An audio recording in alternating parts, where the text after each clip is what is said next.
Hey guys, this is going to be your Sunday video report. If I can just take 2 minutes of your time very quickly here before I get to your complimentary plays for Sunday for a personal message. First of all, I want to thank all of you that have left comments here on the channel or have emailed customer service wishing me well. I certainly do appreciate your well wishes. It's very kind of you, and again, I appreciate it. You know, since I started doing these video reports 18, 19 years ago, I've always viewed them not as a sales tool, but as a way of just simply talking to you as if it was an extension of all of us just sitting in a bar talking sports. And I've always been more than willing to incorporate you into aspects of my life, because if I had to just talk gambling all the time, it would drive me crazy. So if they've been humorous and I've told you stories about my life and taking you along trips throughout the world through the United Kingdom, the Netherlands, Italy, crisscrossing the United States to Paris as well. Hell, I've done video reports from the damn hospital beds that I've been in.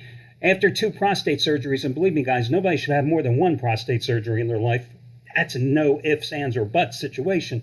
But again, I've never shied away from bringing you into my life as well and sharing situations with you. So let me just say, you know, yes, I have a very rare form of leukemia.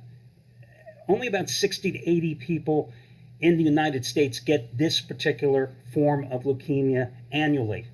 I struck the lottery there, didn't I? And I was diagnosed back in March of 2020. In a 3-week period, COVID shut the company down for 6 months. I got diagnosed and I broke my ankle. Yeah, that was a good trifecta, wasn't it? And the reality is this: nothing is going to save me. I'm going to die. And I never have sat here and said, why me? Instead, I really have to be honest with you. I've always said, thank God it's me, not my wife, not my son, not my daughter-in-law, because I'm grateful it is me, because I'm a big boy and I'm blessed it's happened to me and not anybody else in my family. So the reality is this: normal lifespan after being diagnosed, it used to be 4 or 5 years, maybe 7 at the outset. I've been very fortunate that this little drug, which the drug company is paying $17,000 a month for, since my insurance company is not, FYI, Blue Cross, you SOBs. It's not going to cure me, but it's keeping leukemia at a treatable level. And there's only 9 places in the United States I can get treated for, and I started at MD Anderson. I'm out of Ohio State now. And I'm undergoing a form of chemo now, which also will give me a more durable remission. And my oncologist thinks she can squeeze maybe another 7, 8 years out of me. And I'm all for that. And who knows what will happen in the next 7 or 8 years. And people said, hey, you know, why aren't you retired? Because I used to, before I suffered this illness, think that why do people, when they have terminal illnesses, why do they keep working? Well, now I have my own answer. Because what the hell else am I going to do? I'm not digging ditches, for Christ's sake. And it gives me something to focus on. Because now my immune system is going to be shot for the next 6 to 12 months. And I'm kind of housebound. So that's the only reason I keep doing it. It's not for the money. Hell, I could have retired years ago. And I still enjoy doing this. It's still fun. So anyway, that's it. No tears. You know, I just keep on going. And who knows what the hell happened in the next few years. Because this little drug I'm on, nobody was giving it to patients like me a couple of years ago. And we'll see what happens. And again, as I always like to say, the odds are just as good as I can walk out from this hotel room today and get hit by a tractor trailer. So you never know, right, guys? You got to have some fun with this. Okay, let's get to the complimentary plays. As you know, in the NFL here on the video report, I'm 8-3-1 with the free picks over the past 3 weeks. And hell, in the NFL overall, I'm my premium plays, I've won 21 out of 29 dating back to last season.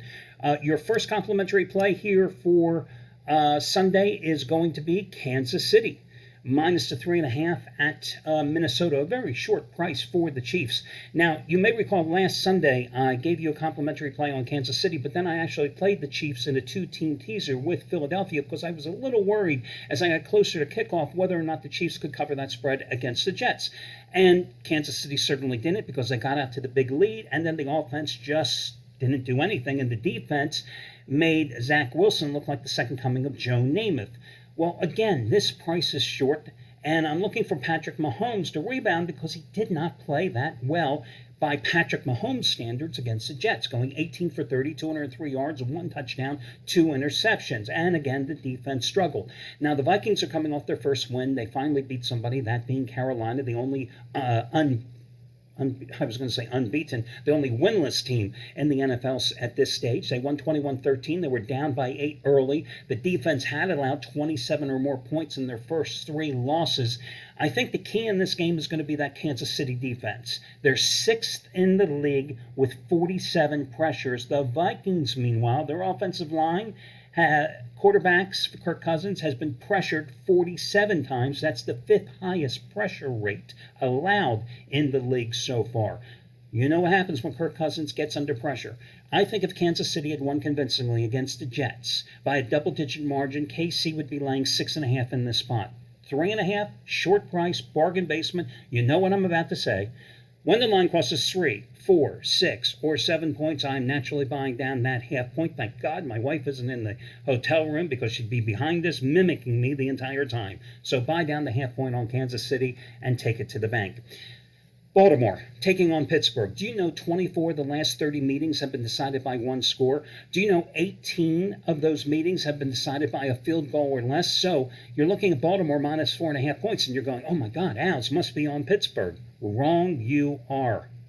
I think the Ravens are the play here because even though Lamar Jackson's lifetime passer QBR rating is 67.4, we're talking Zach Wilson numbers here, against the Steelers, I still like the Ravens here, even though they've lost 5 of their last 6 in the series. My God, if I keep with these negative numbers, I'm going to convince myself the Steelers are the play here. But still, what have they shown you so far this year? I mean, they're coming off the 30-6 loss to the Texans, a game where the Houston Texans out-first-downed them 24-12, outgained them 451-225. Kenny Pickett was sacked 3 times, suffered the knee contusion, left the game, but he is going to be starting this game. They only managed 224 total yards. They only had 12 first downs in this game. In terms of Baltimore, they had a cupcake win last week because the Browns didn't have their starting quarterback, so they won easily. They are getting healthier. Odell Beckham Jr. says he will play. Rashad Bateman, their other wide receiver, says he is probable today. Now, they are going to have a little problem at right tackle because Morgan Moses, who has played 134 straight games, is doubtful. And, against Watt and Highsmith, that could be problematic. So Lamar Jackson may be running around quite a bit. But the question here is, can Baltimore's pass rush, which it's not as good as 10 years ago, obviously. Can they put the pressure on Kenny Pickett? Here's the negative numbers that have me on Baltimore and against the Steelers. Pittsburgh's defense is 30th in yards allowed. Pittsburgh's defense is 26th in terms of opponents' yards gained per play. Offensively, the Steelers 27th in yards per play, 29th in yards per game. And if you remove the points scored by the defense, remember the 2 touchdowns the defense came up in that Monday nighter against Cleveland? If you remove those points, the Steelers' offense is 31st in points scored per game. So again, Baltimore minus 4.5. What are we going to do? Repeat after me. Buy down the half point, damn it. Can I say damn it on here? Who the hell cares? Can I say hell too? I don't give a damn. There you go. 3 profanities in 1 clause. The next one, I'm going with Miami minus 12.5. You knew the Dolphins' streak and run was going to end sooner or later, and Buffalo kicked their asses. That's 4 profanities. Put a quarter in the jar. But Dolphins are back at home where they're on an 11-4 ATS roll as a home chalk. It's amazing how fast I can talk when I'm awake. Listen, they got crushed by the Bills, 48-20. Tua was sacked 4 times, had 1 interception. Okay? Their defense was dissected by Josh Allen. You think the Giants are going to do anything like this? This is Daniel Jones, the guy who was sacked 11 times last week by Seattle. I mean, short week for the Giants, on the road after the Monday night debacle against a Seahawks team that only threw the ball 13 times. I mean, they didn't have to do anything in that 24-3 win. What have the Giants shown you this season, other than 1/2 against Arizona? Absolutely nothing. Zippo. Nothing. Their offensive line is injury-riddled and underwhelming. The Giants are last in the league in points scored at 11.5 per game. They're allowing 30.5 per game, which is 30th in the league. Barkley might play. Does it really matter? Lay the points with Miami. Lay 15 with Miami. I mean, this line already moved from 9.5 to 12.5. Again, does it really matter? I don't think so. As for me, my best bet is going to be the 49ers Cowboys game. It's going to be another top-rated 15-dime release, and that's the way I'm going on this Sunday card. Again, I think it's really cool if you leave your best bets down in the comments section. And as the day goes on in the night, I will comment on them and let you know what I think of those plays too. Again, this is a gambling community. Why not leave your plays here and let everybody else know? Maybe you'll do better than me. I mean, it's always a 50-50 opportunity. But again, I think that's a cool thing here. I've opened up the comments section as well. And again, if you'd like to take advantage of the little free access pass, you can see the thing right down there at the bottom.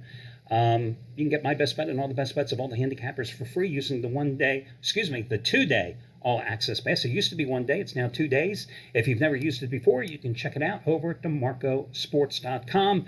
So that'll do it for Sunday, guys. I wish you well. I can tell you right now, I'm not going to be here on Monday because I will be sitting at the Infusion Center over at Ohio State University, and I'm not going to be in no mood. And plus, oh my God, that Monday game sucks. I mean, the Packers and the Raiders. Who wants to watch the Packers and the Raiders? Seriously. Garoppolo is going to be playing, but does it really matter? I mean, my God, if you paid me, I wouldn't bet that game. So that'll do it. Wish you well, and talk to you again as the week progresses. Good luck, everybody.